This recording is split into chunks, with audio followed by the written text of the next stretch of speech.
Hi, I'm Mike Marino, and this is a brand new episode of Live from My Mother's Basement.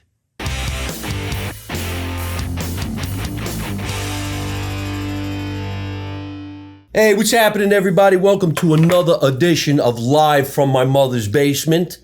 And this is going to be a great show today, tonight, whenever you happen to be watching the episode. Unfortunately, we're not in New Jersey. We're not in the real basement. We're in my studio in Los Angeles, California, which is a little bit sad for both of us because he's an East Coast guy as well. Yeah. And we're out here dealing with all the fucking minutia that's going on. I mean, I don't know when this podcast is going to air, but eventually you guys are going to figure out somehow that there's fires out here that are just fucking sucking the life out of everybody in Los Angeles, California. But right now, say hello to Joey Medina. Joey. Hello, what's Thank up, pal? man? Thank you Thanks so for much. I'm finally on your podcast. Yep. Let's rewind about Joey's career before he actually became a stand-up comedian, actor, producer, director, radio personality. You know what I always say? Entertainer. Yeah, that's what I use. He's too. an entertainer. Yeah. Because he does everything. I don't even know if he sings, but he probably sings and dances too. But not well. Either one. But he does it, right? In fact, you know, all of a sudden I thought of James Cagney for whatever reason. Remember him? He used to be a dancer. Yeah. James Cagney. So let's go back. Where you from, man? The Bronx. And I was born and raised in the Bronx, South Bronx, and then worked my way up to the last place I lived was Morris Park, which is an Italian area of the Bronx, one of the Italian areas of the Bronx. You know, if you got Little Italy, you got Arthur Avenue, that area, and then you've got the Morris Park, which is another Italian neighborhood. Morris Park. Why did they actually call it the Bronx? Is it Bronx, New York, if you wrote it out? You can say Bronx, New York, but it has the title of the Bronx. How'd that happen? I don't know, but I like it. Yeah. So, like when I write the Bronx, I always put capital T because I think that's part of the title, the Bronx. Is it? Yeah. Because if you really do look at a mailing address on a letter, it says Bronx, right. New York. Right. Where did the Bronx, the word the, come from? I don't know. It's got to be. Probably some Italian guy in the Bronx. You think? He goes, fuck it, we're going to call it the Bronx. Well, they don't say York. Right. They say New York. Right. But for some reason, they say Jersey instead of New Jersey. Right, that's true. That's How'd that very true. happen? Actually, that's a great question. I don't know. How'd that happen? What other state omits the new? Right. New England? Nobody says England. Right. You don't say just Mexico for New Mexico because it's completely two different places. Is it? No, I'm only kidding. Well, I'm only that's kidding. true. I've been I had to there say that I'm a white boy. Technically, maybe I'm not, but I always wondered, why did they say Jersey? They don't say New Jersey. Why did they say the Bronx when it's Bronx, New York? It's probably just the way things flow out of people's mouths. You know, it's just like, it sounds good. It feels good to say it that way. That's right. And also, it's scary. Yeah. Where you from? The Bronx? Yeah. Oh, over there. Yeah. The Bronx. Oh, shit. You know, it's funny because it's like when people go to see New York, right? They'll go obviously to Manhattan, barely Queens, just because there's nothing really happening in Queens, and Brooklyn because Brooklyn is Brooklyn. There's a lot of good things in Brooklyn, you know, but nobody really goes visits the Bronx, even though there's the Bronx Zoo, which is probably the biggest zoo in the country. I didn't know that. I just know it's a famous zoo. Yeah, and it's literally, I think when my high school was walking distance from the zoo, so I would ditch. I think every Tuesday and Thursdays was free to get in the zoo, and me and my friends would ditch high school and just go to the zoo and hang out all day. And that was it. Imagine that. I think there's a stand-up routine waiting there because when you think of a zoo in the Bronx. You right away start thinking, do the animals have attitudes? Oh, yeah. Hey, lion, can I feed you? Get the fuck out. I only eat pizza. I'm not that type of Pick lion. your pockets, all kinds of shit. So the Bronx. Yeah. There's a lot of famous places in the Bronx, pastry places, where they shot major movies. The train tracks actually go over your head when you're in your car, which is petrifying. I don't know how anybody enjoys that. I don't really know the Bronx. I've been there a few times. I try to stay away. Mm-hmm. It's pretty creepy. Yeah. It could be scary if you're not from the Bronx. The Bronx, you'll see things in the Bronx. I went back to my old neighborhood. I'm really old. And I went back to my old neighborhood because I went to a film festival in New York, and I said, let me go to the Bronx. I just took the train there just to walk around, look at my old neighborhood when I grew up as a kid. And there was this restaurant, they're called Cuchi Fritos. You know, it's the Puerto Rican restaurants that sell the greasiest, most unhealthy food, but delicious food in the world. And that was still there. I remember that as a little boy. I was 7, and that was there, and it's still there. Isn't it amazing? Those old school places where the flavors were just so powerful, you know, and it was a dark, dingy place, but you knew you were going to get good food. So what actual nationality are you? Because Puerto Rican. Puerto Rican. Yeah, of course. We're the Mexicans of New York. Maybe they say that in Los Angeles.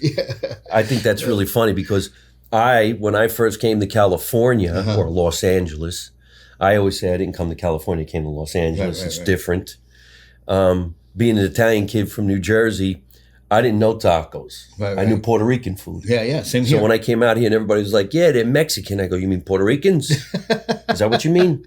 Yeah, it's true. I get it. I really didn't know it. It's funny. I moved, I didn't come from New York. I didn't go to LA from New York. I came to LA from Arizona because when I was 19, I moved from the Bronx to Tucson, Arizona to become a professional fighter. Right. So when I remember the first Mexican restaurant I went to with my trainer, they put tortilla chips out, right, with salsa like they normally, and I was like, oh no, we didn't order that. He goes, oh no, that's part of the thing. Yeah. And then they brought tortillas. They brought the flour tortillas, and I've never seen a tortilla in my life. I thought that was a burnt napkin. I didn't, because that's what I thought it was. I'm like, what is? I go, this feels weird. What? He goes, that's tortilla. I'm like, what's tortilla? I didn't know. I was 19 years old. And then another thing was the refried beans. I thought it was pudding. I didn't know it was beans. So I'm eating it, thinking it's some kind of pudding, and I'm going like this. I go, this tastes familiar. I go, there's beans in here. He goes, no, those are beans. I'm like, it's not beans. Beans are beans, right? He goes, no, they've refried them and smushed them. I'm like, why? Like Puerto Ricans, we just eat our beans normal, right? Like normal people. But the refried beans, I've never had refried beans. So all of that happened in one day. Like I'm learning all about this food. And another thing that happened the same day was the waitress was adorable. And I'm flirting with this waitress. And I asked her out. And she says yes, right? She's probably 19 as well. And I go, okay, what bus goes by your house? I'll go pick you up. She said, what do you mean bus? And I'm like, well, bus goes. Because New York, that's how what bus goes by your house? What train goes by your house? That's how you get around, right? And she's like, I'm not going to go on the bus. And I felt so bad. I felt poor. Like, oh, I'm sorry. I didn't know. So she didn't go out with me just because I was only going to take her on a bus. I had no way, to get around. That's hilarious. That's hilarious. When I was going to college in New York City, the acting school that I went to, I knew the subway system like a badass. Yeah. Because that's the way you got around. Yeah. And I'm talking about the time where you put the coin in and you went around the turnstile and you went through. I was like, going uptown to the Bronx, you take the double R. Like now I don't know none of that shit, nor would I even go. Right. I'll take an Uber. Yeah, same here. So you started out, first of all, you got brothers and sisters? Yeah. Everybody's still back in the Bronx? No. I actually bought my mom in 2007. I bought my mom a house in Jersey. Oh, is that right? Yeah. Where? And my mom lives around Hightstown. Sure. Yeah. And then my sister lives there. Two of my sisters. From my mom's side, I have 2 sisters. And from my father's side, I have 2 sisters and 2 brothers. Right. Yeah. So nice big Puerto Rican family. Yes. They eat good at his house. Absolutely. Damn straight. You go over there and it's Puerto Ricans and Italians, very, very similar. It's all about the food and the family. Yes. You go to his house, you say you're not hungry, you're going to get your ass kicked. Yes. Yes, you are. Same thing with sit down and eat. It's funny, my boxing trainer, God bless his soul, he passed away. I have 100 stories about him, but he was Italian, and I would always eat at his house. He was like my father. It was that the Bronx Tale film was really like me and Joe. Yeah. And in the character that film you played in my film Joe, I named him after my Joe. Oh. And the food was ridiculous. Like Thanksgiving, there's 12 courses before the turkey. Italian house. Oh, yeah. You got to eat all this pasta. You eat that fucking then turkey. We'll bring the turkey. It's like, fuck the turkey. It's like the food is ridiculous. You know what I mean? You could feed a small country with the food the Italians make on a holiday. You ain't shit. I'd give anything to go back into that time for a little while. Me too. So you pursue your career as a boxer. When did you start boxing? I started boxing literally on my 13th birthday in the Bronx, in New York, in Morris Park Boxing Club. And Does it exist anymore? yeah, Really? it's in a different location, but it still exists. And I went there the last time I was in the Bronx, and it was great to see it, the gym, even though it was a different gym. But I boxed. And it was funny. I went to the gym. I asked how much was it, right, to join. It was $5 a month, and I didn't have that money. And Joe, my trainer, goes, "All right, don't worry about it. Just come in and clean up." I'm like, "All right, thanks." So I cleaned up every day, and I literally just stayed at the gym. The amateurs train between 3 and 5, and the pros train between 5 and 8. So I would just, after the amateurs train, after I trained, I stayed at the gym and just watched the pros. And I'm like, "Oh shit, this is different. These guys are polished. There's something." I would just keep watching. And then I would spar with the pros. And of course, I'd get my ass kicked, but they were nice to me, but they still kicked my ass. But I became a better fighter. And when I started sparring, with the amateurs, I was kicking their ass because now I'm learning from pros. So because I grew up without a dad, I really didn't have much to do. All I did was stay at the gym. And then Joe, who owned the gym, noticed that, and he just took me under his wing, and I would just go to his house. I would go with him, hang out. I would babysit his other kids. I was his kid, his guy, his other. Matter of fact, one year they all went, the family, for Christmas vacation. They drove to Florida to go to Disneyland. He brought me. I was part of the family. Oh, no shit. Yeah. And so that boxing became my surrogate father. Boxing helped raise me. I didn't do drugs. I didn't do shit. Matter of fact, one year, I remember I was 16 years old. I get a hickey, like my first hickey. I'm excited, right? For you TikTokers out there, that's a kiss. Yeah, it's when you suck and you get that little mark right there. Until it makes a mark. And then, so I go to the gym to show off to my friends. Like, check this out. Joe saw it. And Joe goes, "Get the fuck out of here. Don't come back till that's gone." I'm like, I didn't know why, but I'm like, I couldn't get back to about 3 days later, and I never got a hickey there again. Or I got hickeys other places, but not there. And I'm like, because I just respected him. I didn't, whatever he wanted, I would do. So let's say now 13, 15, 16, is Joe starting to say to you, you should become a pro? Well, Golden Gloves. Yeah, we did the Golden Gloves. I did the Golden Gloves twice.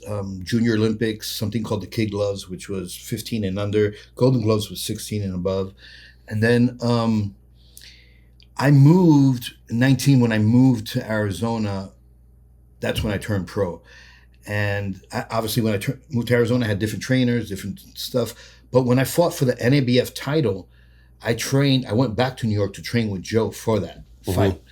And he came back to Tucson, and he was in my corner and everything. So he was in my corner for that fight as a pro, and that really felt, that was a big thing. And I love Joe to this, and I'm friends with his son. His son owns Star Boxing, which is a boxing promotion company in the East Coast. And he had a lot of kids, and they were all great. I love their family as though they were mine. They loved me the same way. And it was great. And that whole, New York Italian vibe was one of the inspirations for the film that you and I did. Well, we're going to get to that. But the interesting thing to me and for a lot of people is it's the Rocky story. Yeah. There's a kid in the neighborhood. There's maybe almost no way out, but maybe you fight your way out. And now you have a career as a boxer. Did you really want to go pro? Did you become pro? Like, did you earn a living as a boxer? Yeah, I became pro when I moved to Arizona. I turned pro at 19. I was undefeated for like 9-0 for a while. Then, lost a fight here and there and everything. I won the Arizona lightweight championship. I was the Arizona lightweight champion for a few years. I fought for the NABF super featherweight title. So I loved boxing, and I made a living. It was great. I traveled. I did stuff. It's not the way it is now, but it was still great.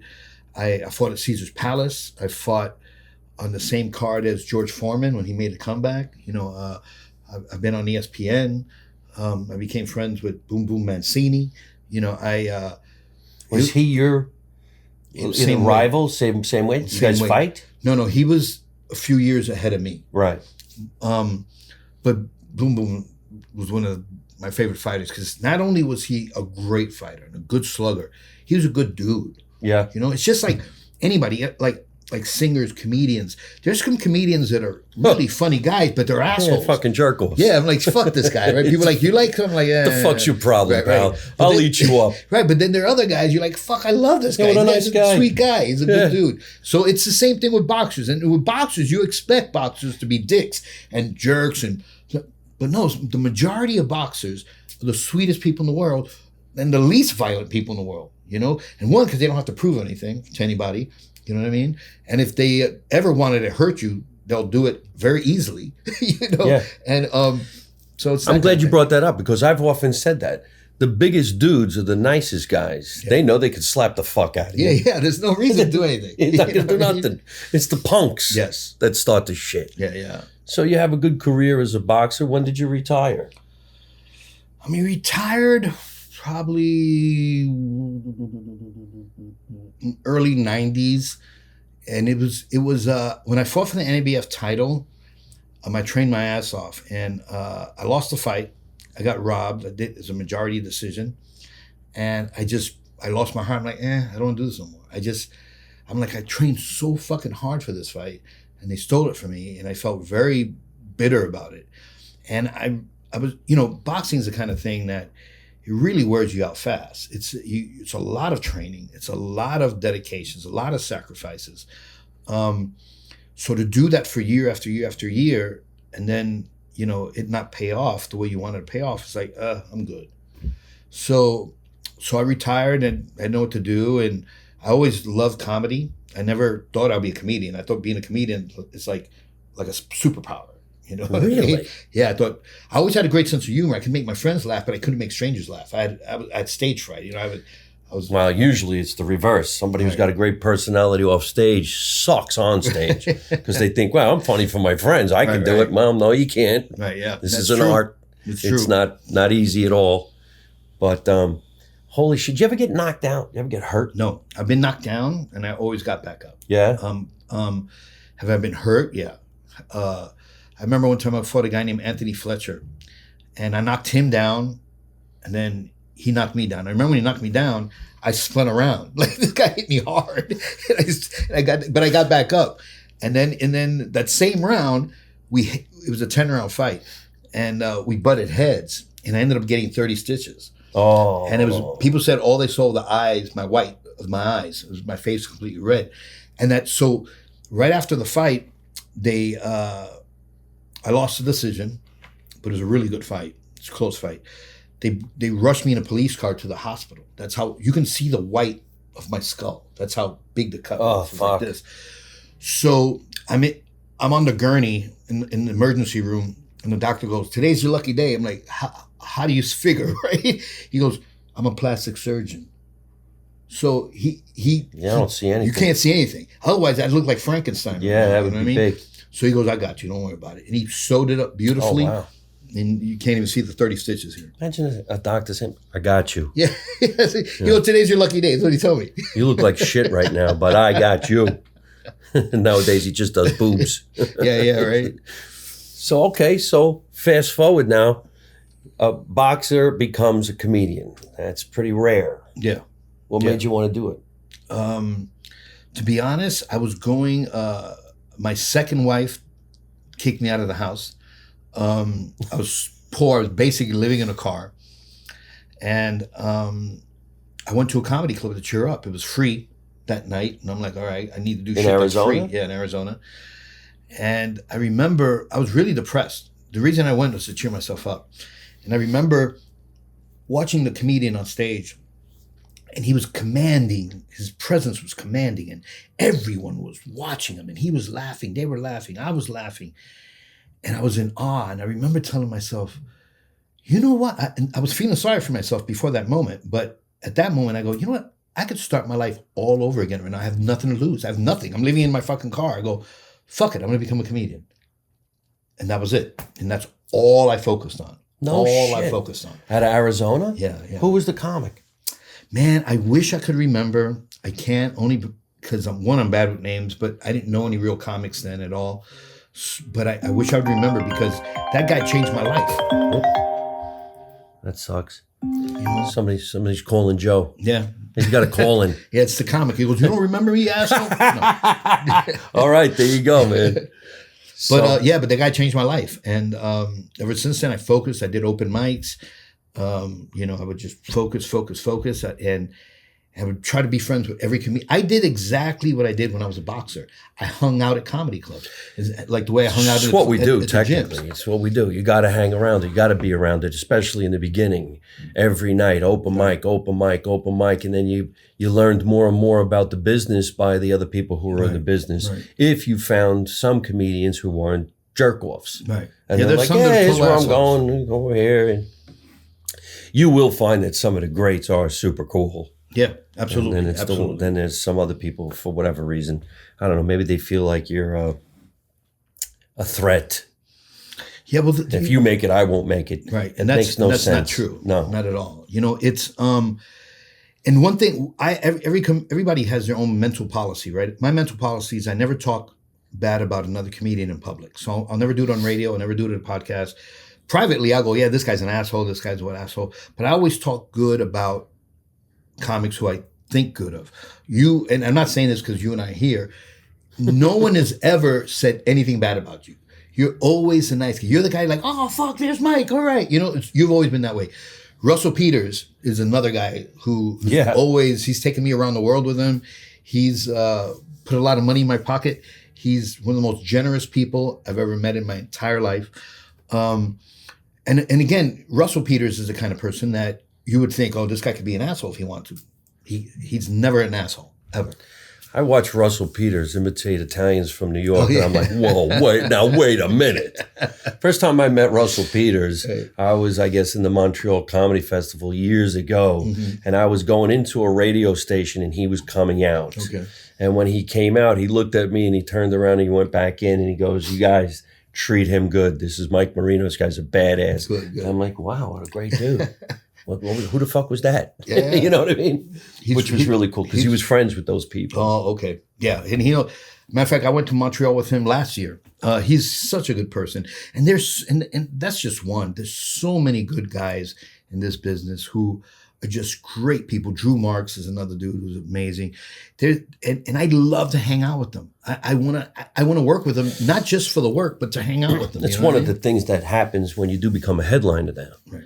You can't hang around with your friends anymore. That's true. Because you're the star of the show, and your friends are stars of other shows, and you become ships.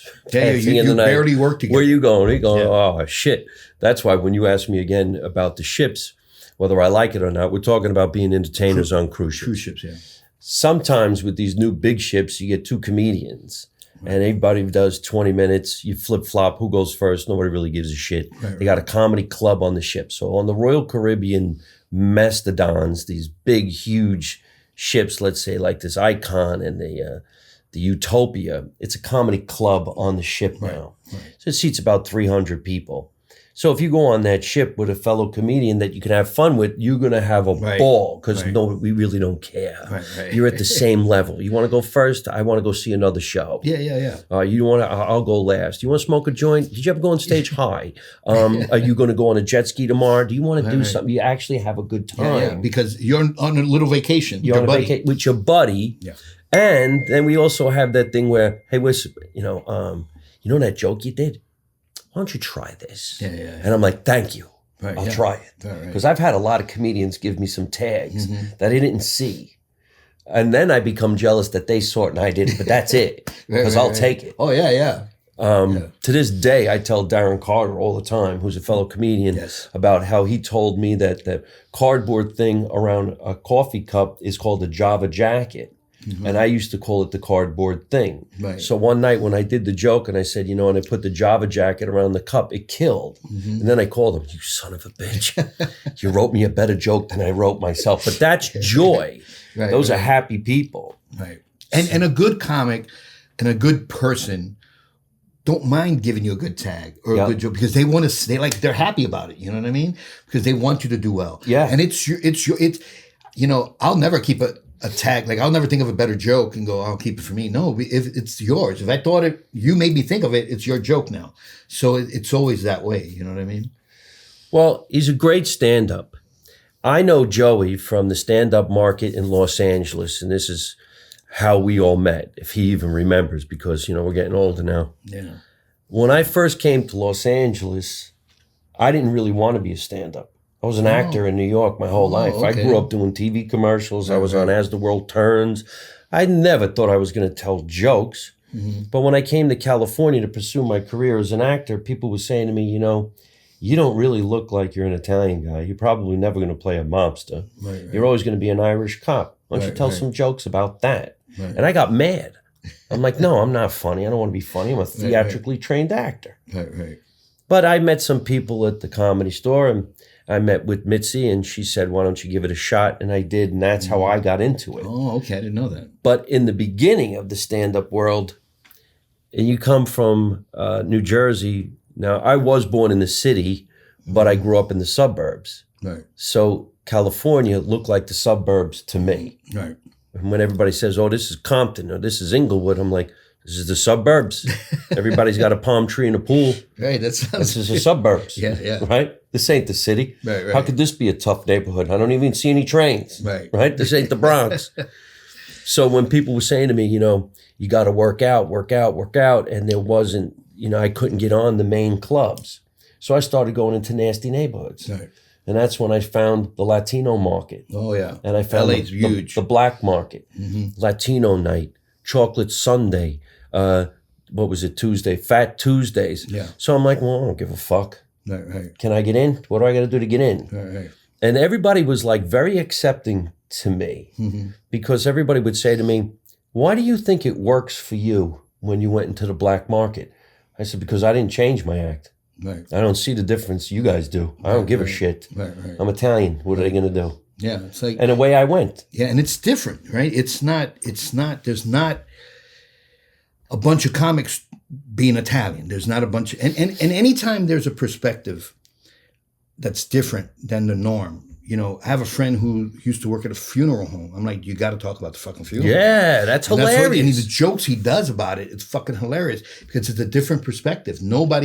We get it because we like, oh fuck, I could see that. I could see how your new jacket belonged to a dead dude. You know what I mean? It's like the truth is always funny. Yeah, and it's and especially when you take the truth and exaggerate it, right? So it's like, because an Italian guy in New York is not going to be as different or stand out as much as an Italian guy in California, right? So then that sticks out more. I remember doing a lot of those Latino comedy shows. I don't even remember where we went. That taco, it was Tequila's. It was a place. It was I can't remember. But Willie Barcena, Felipe Esparza had those rooms. A bunch of people did. Rest in peace. He ran the most. He always called me too. Rudy Moreno. Rudy. I remember there was this other guy too. I'm going to forget their names. But we would get in the car sometime to go, and I'm like, do we get paid? And they're like, no, but you can get a taco. I'm like, what am I going to do with this fucking taco? I don't even like this shit. No, they have fish tacos. I don't eat fish. Right. That's how you get paid. But I like to go Right. it was fun for me. Mm-hmm. It was a lot of fun. And then I remember coming up with some really cool signature bits about reversing what everybody else was doing. When they were talking about being in the gang, the Bloods and the Crips, I said, yeah, I'm in the Fawns Club. But so then you're doing all your stand-up, but now I remember you at the Laugh Factory, and then you got a radio show. Yeah, I was, that radio show was amazing financially. How'd that all happen? Well, Tell everybody, because it was KLOS, right? No. It was the station was actually Latino 96.3, and it was an English station, but they played Latin music, and and they played hip hop, Latin music, reggaeton, and it was a brand new station. So what happened was, it's really weird. It's a lot of things in my life I've gotten because I did something else. It was never a direct, like it's never like I want to do a radio show. So what happened in that situation was, I was in a film called The Original Latin Kings of Comedy with Paul Rodriguez, George Lopez, Cheech Marine, and that that comedy special was actually in movie theaters. It was in theaters across the country. Right. And then it was on Showtime. So it was huge. But I remember telling myself, I don't want to be only known for that. I want to do something else. And because I knew how to produce and direct and edit and all that stuff, I decided I'm going to do something else. I'm going to do something called Latin Palooza, because Jamie Foxx had a DVD special called Laugh-A-Palooza.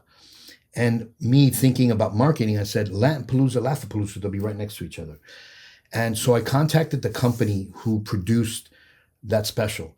I had a meeting with them, and literally I sold it by saying that. Latin Palooza right next to Laugh-A-Palooza, and they gave me $150,000 to make this special. So I made the special. A CAA picked it up. That's a lot of money. Yeah. That's a good chunk of change. Yeah, that was the biggest project I've ever done to this point. And the special was great. It was an amazing special. It was in Target. It was all over the place. It was everywhere. So I was doing a radio tour. So the company had me flying places to do radio tours. I would go to Blockbuster Videos to sign them. We're doing all this. And one of the radio stations was a new one in LA called Latino 96.3. And they said, hey, you got to go there to do this. So I'm like, all right, cool. So I went over there. And because we're comics, we know how to do radio. We do radio shows. Oh, yes. We know how to do radio. I was kicking ass. I'm there kicking ass, making everybody laugh, promoting Latin Palooza. And I didn't know this, but at the time, they were looking into Gabriel Iglesias and Carlos Mencia to be part of the morning show. I didn't know any of this. So I do my thing, and I'm on my way home. On my way home, I drive home. My manager calls me up. He goes, hey, they would like you to come back tomorrow. I'm like, really? Fuck, cool, awesome. I want to promote Latin Palooza. That's all I cared about, right? So I go there, and then I realized it was a little different. It wasn't an interview anymore. It was like I was part of the show. They just kept me there like for 2 hours. I'm like, I don't give a shit. I'm promoting my thing. So after the show was done in the morning, the DJ tells me, hey, man, the general manager heard you yesterday, and he liked you, and he's, I think, considering putting you on the show. I'm like, tell him thanks, but no thanks. I was making really good money at the time, and I didn't want to do radio. I thought radio was shit money. So my manager calls me up and goes, hey, they want you to go on for another week or so. I'm like, hey, whatever I can do to promote Latin Palooza, I'll do that. So I kept on being gone, da-da-da-da-da-da. I was on every day, meeting with them, and I'm thinking I don't want to do radio. So one day, me and another comedian, Brene Garcia, we're at Knott's Berry Farm. We're in line to get in. And my attorney, I had an attorney then. Yeah, now I have a defense attorney. It's a long story. But so my attorney calls me up. He goes, hey, they made you this offer, which was lottery money. Like I won the lottery. And I'm like, yeah, it's okay. I fucking hung up. I grabbed Renee. I'm like, I'm rich. So then he calls me up 5 minutes later. He goes, it was more. And I'm like, holy fuck. So it was more money. That's when I bought my mom the house. It was more money than I ever had in my life. There's the Rocky story. He bought his mother a house. Notice he didn't buy it for himself. Yeah. Ma, I got you a house. That's right. Can I live in the driveway? And then that was it. And then I had the morning show. I had a 3-year contract. But 2 years in is when the recession hit, around 2008, something like that. And all radio shows were either firing people or paying a lot less, even Big Boy. And it's funny, my morning show was tied with Big Boys. We're number 4 in LA in the morning. And it just died.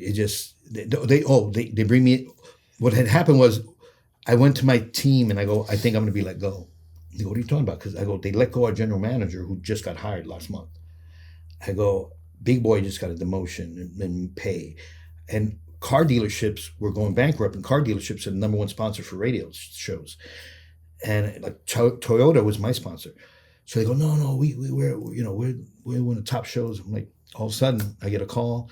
They bring me in the office and they go, Joey, we're going to have to let you go. Oh, he goes, wow. Nothing you did. He goes, we just can't afford it. And I'm like, well, pay me half. Yeah. Take half. Take a cut. And they're like, no. So they gave me a big severance pay. They gave me almost a year's worth of pay, which was great. But I'm thinking, man, I paid my mom's mortgage, my mortgage, plus I had an apartment, I had 2 cars, and I just stayed home playing video games in denial. And, and then that's how I hooked up with Russell Peters, man. I didn't know what to do. And I'm like, man, I need more work in this. I got scared. I called Russell, I explained the situation. He took me on the road with him for a while. We went to Australia. And I'm like, this is great. And then my, comedy got better and worked. But in this business, it's easy, easy come, easy go. Yeah. You're famous on a Monday, you're a fuck up on Friday. Yeah, and never get cocky. You see, Never. But there's so many guys that get cocky. They get a little success. Now they're wearing sunglasses. They're walking around. They're doing this, and that they don't realize how short that little success is going to last, right? And hopefully you keep bringing it. There's obviously a lot of comedians, especially nowadays, where you have podcasts and you've got, Instagram and you got all social media where you could really drag it out longer. A lot of comics don't get it, That's why this man is the jack of all trades, because now he goes from stand-up to a radio personality, back to stand-up and touring. He still does stand-up because even if you say going on a ship sucks sometimes, we have to have the drug. Yeah. And once you get on stage and people are cracking up for some reason or other, that ship is the best place you've ever been. A real comedian can be a billionaire and still do stand-up comedy for free at a sports bar for $20 or what, for a taco. For a taco. We're not going to stop. And you can be, it's just like, look, if you're a guitar player, you're going to play guitar. You're not just going to go, well, I can't play this unless I get paid. No, you're going to play that fucking guitar. And if you walk into a coffee bar and it's open mic or whatever and using musicians and, hey man, can I get up? Yeah, and you're going to play because you're an artist. That's what you do. It's almost unexplainable to people who are not in the industry. Yeah. A couple of guys explain it like this. Take the best drug you've ever done, take the greatest food you've ever tasted, take the greatest sex you've ever had, roll it into one, that's stand-up. Yeah. Especially absolutely. if you're killing. Yes. Oh, because you're like, ooh, how high I am, which is really a problem because when you come down the next day, you're like, okay, I gotta, it's not like we say, I just want to take the day off. No, you don't. No. So now all of a sudden, and I don't even know if it's all of a sudden, this is how I found out. I saw your project. What's it called, the one we were talking about? Beautiful Violence. Beautiful Violence has 2 stand-up comedians in it who have acting chops. Now, I knew Bill Dawes had acting chops because the guy was on Broadway, and he's a phenomenal performer, but I knew he was an actor. Right. I still do. He's coming in tomorrow. He's a great actor. And we're going to talk about it because I'm going to talk about that project. I don't even remember how I saw it. Maybe you sent it to me, but Blake, Eric Blake, I never saw act. And when I watched your project, in the beginning, I was like, oh, wow, look at Bill Dawes. All right, go, Bill, go. Wow, fucking look at Bill Dawes, man. That guy's kicking some serious ass. Then I see Eric Blake. I'm like, really? I did not see the project going on that twist. Oh, okay. That's when you got a good writer and you got a great director. It is so damn good. And the story, I came up with the story because it was loosely based on something that happened to me. Can you tell everybody? Yeah. So the story is about this white man who finds out he has terminal cancer, and he doesn't want to tell anybody, but his insurance pays double if he's killed in a homicide, so he tries to get somebody to kill him. And that's that story. My story was I was going through some really dark times. And I tell people I wasn't trying to commit suicide, but I was window shopping it. I was thinking about all the good and bad about it, right? No shit. Yeah. So I'm in Compton or Watts or somewhere, and I'm pumping gas. And I remember thinking, because I had health insurance, and I remember thinking, if I kill myself, my family probably can't get any insurance. So I'm pumping gas, and I see gang members, drug dealers by the gas station. Black guys, right? Black drug dealers. And I remember, they were drug dealers. It wasn't black. I'm not being racist, right? So, and I remember thinking, man, if I go over there and fuck with them, they'll kill me and my family can get life insurance. And then I finished pumping gas and I'm like, all right, that was it. Just a thought. And I got back in my car and I left. And that was years ago. And then all of a sudden, I was going to shoot another movie during COVID, right before COVID. Then COVID happened, so I had to scrape that movie. And then I'm thinking, I want to shoot something. I want to make something. I go, because it's quarantine, let me write something that takes place in one location, in an alley, with 2 people. That's all I thought. And then for some real weird reason, that situation when I was pumping gas, I thought of it. I'm like, oh, okay, let me make this character. So that was based on that. So so I put the film together, and I told you it was very difficult because it was hard casting. And a lot of the white characters or the white actors who were sending in auditions, they wouldn't say the N-word, so they would just say literally N-word. Like, hey, you N-word. And I'm fucking laughing. I'm like, oh my God, that is the funniest thing I ever heard in my life. Hey, I'm like, why don't you? You go, oh, I can't say. I'm like, it's a movie. It's okay. You think the Nazis in Schindler's List didn't want to do it? Like, it was a movie. They're acting. You know what I mean? So anyway, Bill said it, but Bill's a really good actor anyway. And I worked with Bill in a project before, and I knew he was a good actor. But I didn't want Bill. Bill's a tall dude and he's buff, and he just I wanted someone who's more meek, and I wanted the black character to be this huge dude, kind of like the Green Mile kind of guy. But it was really hard to get people to audition during quarantine. So I saw Bill. I really liked Bill. And I'm like, okay. And then he goes, hey, I did this project once where we used the N-word with Eric Blake, who's a comedian. And I never knew Eric can act. And he really wasn't an actor. And I'm like, all right. So he sent me an audition, and it was good. It was really good. So I had Eric and Bill come to my house, and we did the scene together. And the chemistry was beautiful. And I said, all right, this is it. We're shooting it. Let's do it. And then that was it. And then, we spoke to him a lot. I knew that that even though Eric, because a lot of people don't know this, it's about timing, right? I knew when I shot this, I didn't have a lot of time. I had maybe 5 hours to shoot this. That's it. Did you do that in 5 hours? Yeah, I did it in 5 hours. Looked like it was days. Yeah, no, it was 5 hours. That was it. Well, the part where Bill Dawes' character is driving, we shot that a separate day.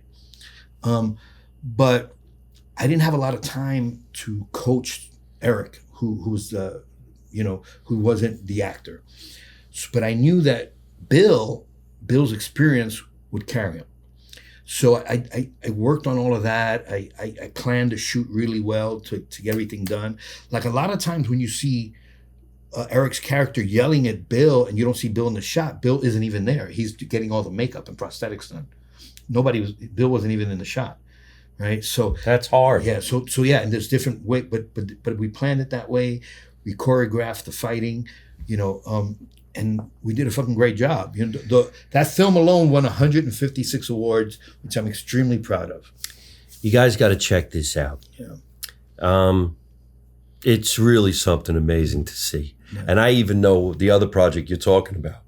He makes Eric Blake says the N-word, so. The white guy doesn't have to say it. It's hilarious. It is. That is funny. So tell everybody where they can see that project. You can see it on YouTube. You can see it on Vimeo.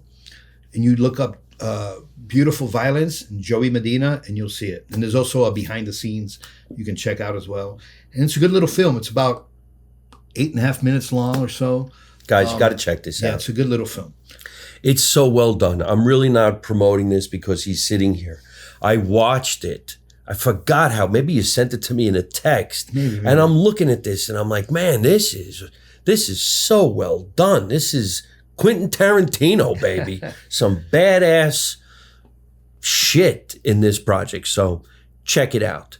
And now we're going to fast forward even further because for some reason or other, I get a phone call to finally play a wise guy or audition for a wise guy, which I would prefer to do. I don't want any of my friends giving me something. Right. I want to earn it. This way, when we're shooting it, I know I got it because this is what they enjoyed. Right. So I get a phone call from Joey saying he's making this project called Arthur Avenue. Arthur Avenue, of course, is the street in the Bronx, the Bronx. And he wanted a wise guy. And I says, okay, I'd like to give it a shot. Tell us what happened. So the way Arthur Avenue came about was I had a scene in my head of a mob boss talking to two gay guys and going, do you love him? How about you? Do you love him? That's all I had in my head. And I wanted it to be with a twist, and I wanted something different. So one day I kept on thinking about that, I go, fuck it, just let me write it. So I got on my computer, I started writing that. I'll put it in a movie somewhere, I'll put it in another script someday. And then as I'm writing it, I'm really liking it. And I'm like, you know what, fuck it, I'll just make this a short film. I'll do a beginning, a middle, and an end. And I did it. In one day, I really I wrote that script, or the original script. I mean, it started developing more. But, and to be honest, the first person I thought for that role was Bob Gullop, because I saw him in my mind when I thought of that. And I love Bob, and Bob's a great actor as well. He is. But even I agree with you. Even when I write something for someone, if it's a big enough role or important enough role, I still want them to audition. And it's not even an audition. I want to read. I want to feel it or not feel it. And I saw Bob's, and I liked it. It was strong. But then I started looking at the other characters, and I'm like, I don't know if Bob's delivery would work with the other characters. And then I thought of you, because you were always in my mind, especially when it comes to this kind of role. And I sent it to you, and you sent me an audition. I think you were on a ship, right? Yeah, I was on a boat. And your audition was flawless. And I'm not saying that because it was smooth, and that's what I wanted. I wanted this character to be like Christopher Walken in True Romance. Yeah, he's just that's what I want to feel. And so I showed a couple people both auditions. I go, what do you think? What do you think? And everybody was 50-50. They liked Bob for this reason. They liked you for another reason. And then I just kept on looking at everyone else. And then you sent me a couple of recommendations for the other characters. And then, and then I'm like, fuck, I decided I want that smoothness that Mike delivered. And then I was looking for the other character, the bad guy is Vito character. And I couldn't find the right person for him, man. I couldn't find the right person for him. And then you sent me a picture with a professional boxer, right? Giovanni Cabrera. And he looked like the perfect douchebag in this picture. He's like, you're making a face like a dude. And I'm like, oh my God, who's this dude? And you go, he's a boxer. I'm like, what? And even though he wasn't an actor, I'm like, fuck it, I don't care. So I hit him up. And he sounded like a cool dude. And so I go, hey, would you be interested in auditioning? He goes, yeah. But I knew he didn't know how to audition, all that. I was doing a movie premiere for a movie that I helped produce. And I go, hey, why don't you meet me? Let's hang out a little bit. And really what that was for was just to get a vibe. I wanted to see if I needed to really audition him or not. I wanted to see the real him. And he was exactly the way I wanted him to be. He was really cool. He's cool. Great dude, but got that cockiness, good looking guy, right? Good looking guy. He's and I'm like, fuck it, that's him. And I go, okay, I want you to do it. And I helped him a little bit. I coached him. I went to his house. I coached him with the role. We worked on some things. At first I wanted him that Italian accent. Then when I met him live and hung out with him, like, he sounds like it already. He sounds like he's got an East Coast accent already. So I'm like, you're good. And then that was it. And then we put the project together. And then I had some other guys on it, but I could only shoot at a certain time, so I had to replace them with other people who couldn't do it. Mostly everyone on there is comedians, so we all work. Right. So it's hard to get us all in one place at the exact same time. Yeah, because we're all traveling. Yeah. Angelo Sarukis is in this project, who's in a lot of the projects that I do. Yeah. And we're really good buddies. And when he told me, I just got off a ship, and he came to the shoot. From the ship. Could you imagine what we do? We actually go from here to here to here to here to here, nonstop. Mm-hmm. When you get some real touring comedians, it's almost unbelievable what we pull off. Oh, yeah. You get off a week of ship, and then the night you get off, you're at the Laugh Factory. Yeah. Yeah.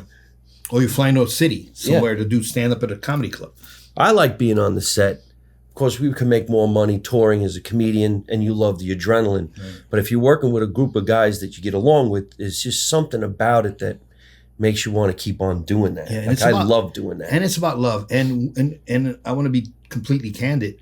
On this project, no one got paid, right? I'm sorry, Mike, but nobody got paid. We take chances. And you do it because you're friends with the person doing it or whatever, and you're like, fuck it out. And it's one day. It's not, hey, I'm shooting this movie for 2 weeks. That's too much to ask. But if it's one day, you're like, fuck it. I've done it 100 times where I'm like, yeah, sure, I'll help you with your movie or your skit or whatever. You do it. He's here. Yeah. But it was a film that I wrote. He gets a bottle of water. Yeah. Good water though. It's fucking Arrowhead. So it's not Kirkland. Sponsorship. It's not Kirkland. But you know, it was a project I wanted to do. I felt passionate about this project, and I'm like, I want to make it. And it's just like you were talking about being comics. You got to go on the stage. When you're a filmmaker, you got to make something. Unfortunately, filmmaking is a very expensive hobby. So it's you have to get a location. You got to do this. And I was so lucky. The location we got is perfect. And I got it for free. But I paid the guy back. I did a show for him there, and hopefully he made some bucks. And I always do my best. Like, I try to help as much as I can. And I don't make my projects don't look like shit. My projects are good. No, it's this place is a dark, dingy pool hall that he got, and we're in there at 9:00 in the morning. The whole place is filled with smoke all day long so that it looks like something out of Sopranos. It's really well lit, really well shot, really badass. I'm not going to tell you anything more about it. I want you to watch it. So is that going to be ready? And when it is ready, where are they going to check that out? It should be, unfortunately, because I want to do film festivals. You won't be able to see it until you see it in a film festival soon. But if you follow me on social media or whatever, I will always let you know where it's playing. It'll eventually be online where anybody can see it at any time. But one of the things I want to do is I want one of the first film festivals I want to do. I want to be in LA because I want you and your friends, family, anybody who's involved to watch it in a big screen in a theater. It's so much fun to be. Yeah. So I always do that. So I have a feeling that in the end of February I may be in a festival. If I can make it, I've got to work really hard this week, but I'm going to put it in this festival where if I get selected, and I think it should be selected, you'll be able to see it at Man's Chinese Theater at the end of February. So, they do have the Italian American Film Festival. I might know somebody. All right, and this will be perfect for that. They put me on the cover. I look badass. Yeah, you do. I love that. It looks good. I didn't even know that was coming. I'm like, wow, check me out. And it's funny. It's like, again, that poster. Again, this is all done with love, man. The only people that got paid on this were the makeup person who we never used. We let her go because we just didn't have time. And the sound guy, because the actors can always go, they have that footage to put on side. They can be proud. Look, I did it. A sound guy's going to go, I did sound on that. There's nothing. I paid very minimum.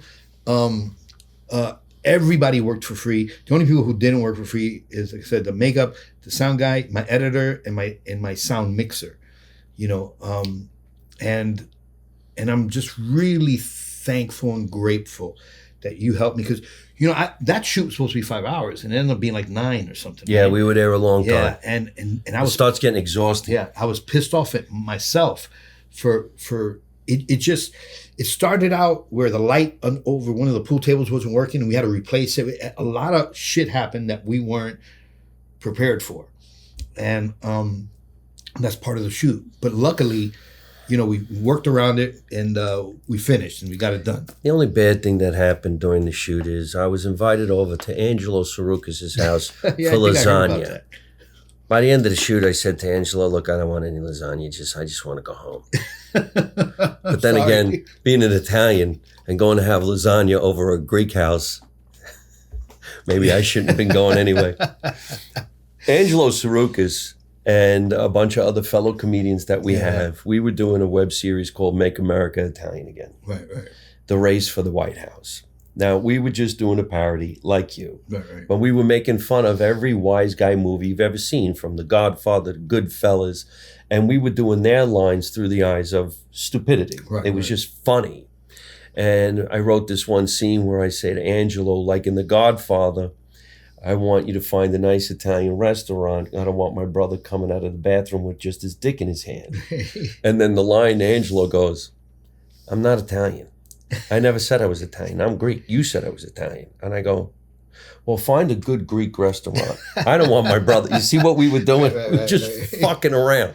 Now, it wasn't scripted. It was an improv. Mm-hmm. You know how hard it was to look your fellow comedian in the face and laugh. not bust out fucking laughing.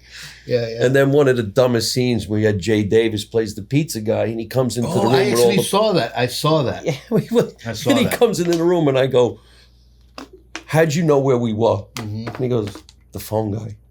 You're like, what? I told him where was you- choking because I didn't think he was going to say it. I was say, "Well, I have to make the delivery," and I go, "Who's this phone guy?" And he goes, "Glenn."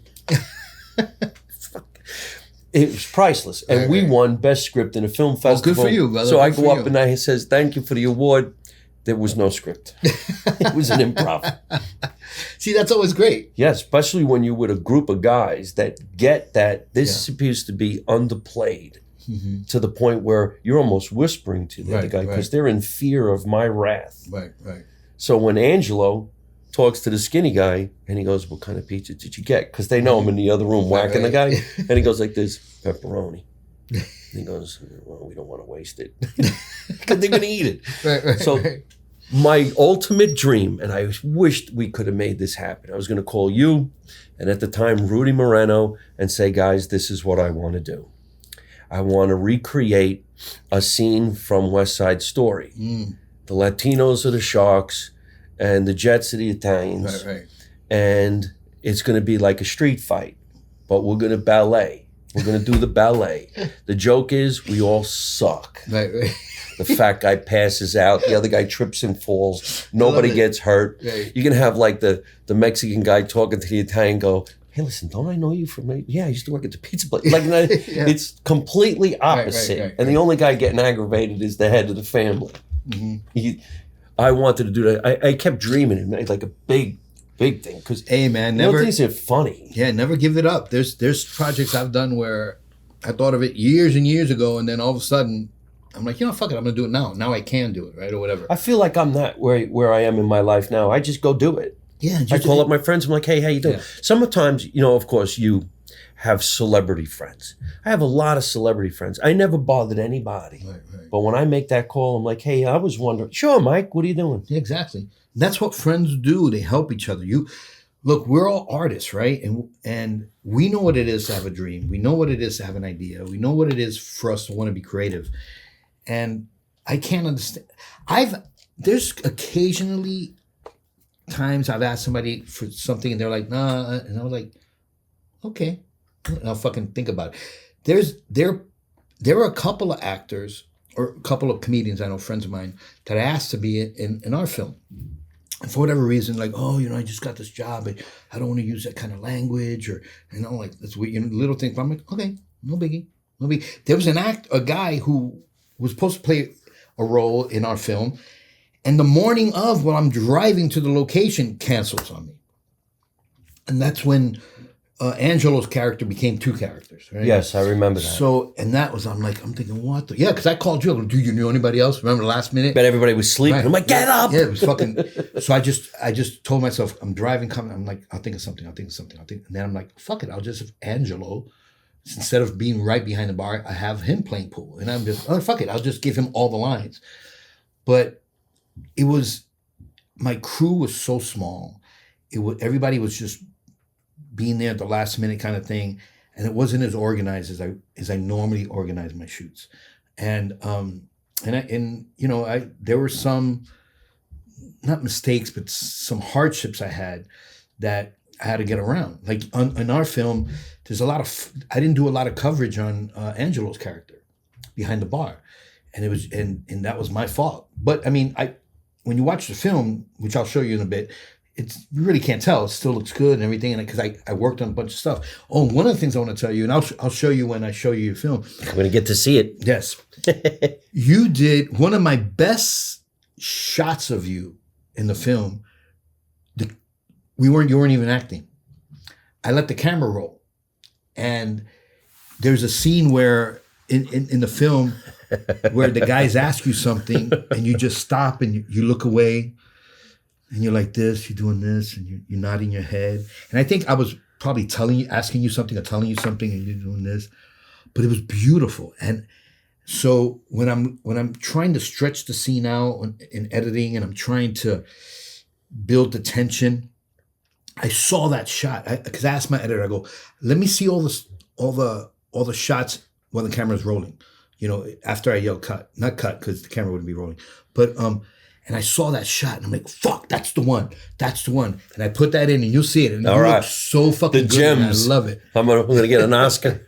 All right, listen. You're gonna win something. I think you're gonna win something. You definitely will. I love it. We got to get going, ladies and gentlemen. If you would, Joey, tell everybody where they can find you on all your social media links, your website, whatever. Yeah, it's you can definitely go to Instagram is my thing of choice now. Joey Medina Comic, one word, Joey Medina Comic, and Facebook is also Joey Medina Comic. And if you go to BronxBoyEntertainment.com, that's my production website where you'll see some of my other films. Bronx Boy. Yeah, also Beautiful Violence is on there. Check out all this stuff. Listen, folks, we got to get going. Thank you, everybody, for tuning in again and watching live from my mother's basement exclusively on my YouTube channel, Mike Marino Live, and also Spotify and Italian American Radio in New York City. Yes. I want to thank my producer, Tatiana Blue Show, for always making sure we have a great guest come on the show and making sure it's produced just right. Let's make America Italian again, ladies and gentlemen. You know my motto. You don't know nothing, you don't see nothing, you don't say nothing. And how do I end every single one of my podcasts by saying the same thing with my guest? It's don't take no shit from nobody. You ready? Ready. Don't take no shit from nobody. Hey folks, thanks for watching live from my mother's basement. I hope you enjoyed the show. And if you did, hit the word like and leave me a really cool comment. You can also subscribe to my YouTube channel so you don't miss any of the future episodes, and you can watch some of the funniest videos on the internet. You can also listen to the show on Spotify or your favorite podcast app.